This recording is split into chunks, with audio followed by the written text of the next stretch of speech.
શ્રાવણ માસના પ્રથમ દિવસે સાળંગપુર ધામ હનુમાનજી મંદિર ખાતે હનુમાનજીને શિવજીની પ્રતિકૃતિવાળા વાઘા પહેરાવવામાં આવ્યા હતા। શ્રાવણ મહિનાની શરૂઆતે જ શ્રી કષ્ટભંજન દેવ હનુમાનજીને શિવજીની પ્રતિકૃતિવાળા વાઘાનો શણગાર કરાયો છે। તો શ્રાવણ માસ ભવ્ય મહોત્સવ અંતર્ગત દિવ્ય શણગાર એવું અન્નકૂટ દર્શન પણ ભક્તો કરી શકશે। ભગવાન શિવજીની આરાધનાના પર્વ એવા પવિત્ર શ્રાવણ મહિનાની આજથી શરૂઆત થઈ છે।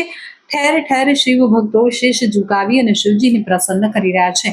આજથી જ શ્રાવણ મહિનાની શરૂઆત થઈ છે ત્યારે શિક્ષાપત્રી લેખન એવં આચાર્ય પદ સ્થાપન દ્વિશતાબ્દી મહોત્સવ વડતાલ ધામના ઉપક્રમે સ્વામિનારાયણ મંદિર વડતાલ ધામ સંચાલિત સુપ્રસિદ્ધ યાત્રાધામ સાળંગપુર ધામ શ્રી કષ્ટભંજન દેવ હનુમાનજી મંદિર ખાતે પરમ પૂજ્ય શાસ્ત્રી સ્વામી હરિપ્રકાશ દાસજીની પ્રેરણાથી તેમજ કોઠારી વિવેક સાગર દાસજી સ્વામીના માર્ગદર્શનથી શ્રાવણ માસના તારીખ 25/7/2025ના રોજ કષ્ટભંજન દેવને શિવજીની પ્રતિકૃતિવાળા રુદ્રાક્ષ ડમરૂવાળા વાઘા પહેરાવાયા છે।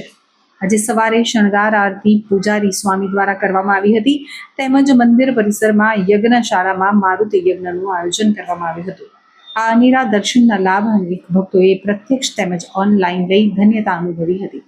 સંપૂર્ણપણે પવિત્ર શ્રાવણ માસ દરમિયાન 25/7/2025 તારીખ 28/8/2025 સુધી શ્રી કષ્ટભંજન દેવ હનુમાનજી મંદિર સાળંગપુર ધામ દ્વારા અનેકવિધ કાર્યક્રમો અંતર્ગત દિવ્ય શણગાર દર શનિવારે ફ્રૂટ અન્નકૂટ 56 ભોગ Annakut chocolate Annakut dry fruit મીઠાઈ અન્નકૂટ જેવા અનેક દિવ્ય અન્નકૂટ સવારે સાંજે સંગીતમય સુંદરકાંડ પાઠ દૈનિક મારુતિ યજ્ઞ ષડોપચાર પૂજન અને મહાસંધ્યા આરતી રાજોપચાર પૂજન અને મહાસંધ્યા આરતી શ્રી કૃષ્ણ જન્મોત્સવ દર સોમવારે શિવ સ્વરૂપ દિવ્ય શણગાર શ્રી હરિ મંદિરમાં હિંડોળા દર્શનનું આયોજન કરવામાં આવ્યું છે।